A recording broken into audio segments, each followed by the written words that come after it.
A year ago, this ecosystem was dying. I bought this vivarium to house my first ever reptile, my crested gecko named Wirt. The only problem was that it looked like this.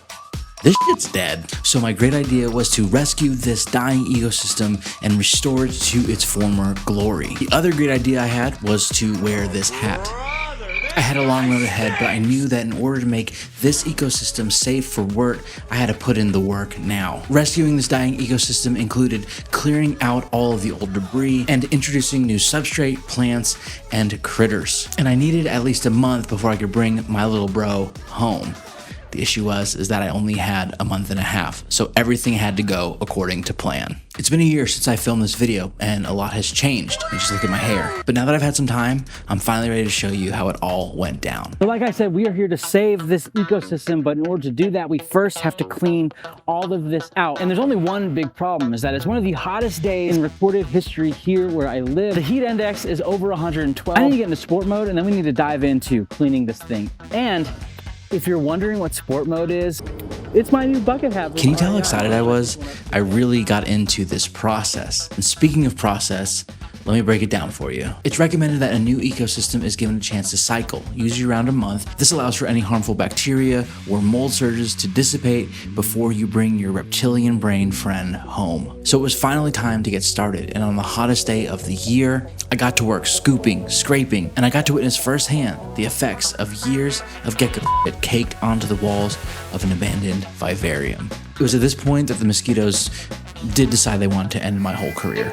Oh my God, the mosquitoes are so bad. I need to spray myself down every 2 seconds to keep them away from me. The main reason I'm freaking out about the mosquitoes is because recently in my area, they found West Nile virus, and the mosquitoes that carry it are the ones that are biting me today. So I'm trying to, I think I got some in my mouth. Stop it. Get some help. I have so much footage of me clearing out this dying ecosystem, or at least I thought it was dying. Once I got to my last scoop, I found out that life finds a way. Some creatures have survived. Check this out, guys. This right here looks to be Isopod or roly-poly. Look, he curled up.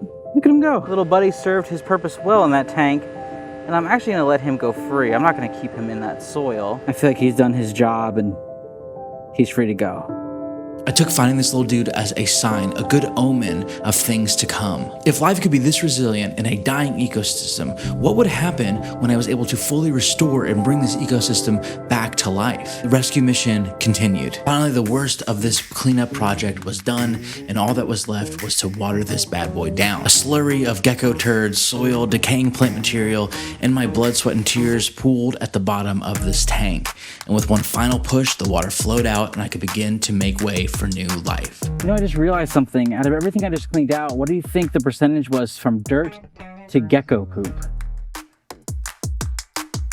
Probably touched a lot of old gecko poop. The following days were spent getting a drainage layer down, along with fixing the horrible mesh top that these enclosures come with. This top is rusted. I mean, why would you put a metal mesh screen on top of something that you know is going to be humid and wet? You learn a lot of helpful skills when you pick up a hobby like this, and I just felt like I was leveling up my craftsmanship in RuneScape. Meet me in Varrock, baby. After dumping the cocoa pebbles into the vivarium, covering it with a mesh-straight barrier, and then adding delicious substrate, it was finally time to add the plants. I spent all of my wife's money on the following plants: a beefy bromeliad, 2 snake plants, bird's nest fern, a rubber plant, a satin pothos, a corn plant, and a Calathea rosiopicta. I'm not sure why I used the Latin name for the last one. I just really want you to think that I'm smart. I painstakingly placed each one, arranged and rearranged until I get the best composition, water them down, slap some springtails and moss in there, and boom, we just rescued this dying ecosystem. Or did we? No, we did. I wanted to build some suspense because we have 365 days to account for, and it's a year later, so let's check it out now. So you might notice that some things look different.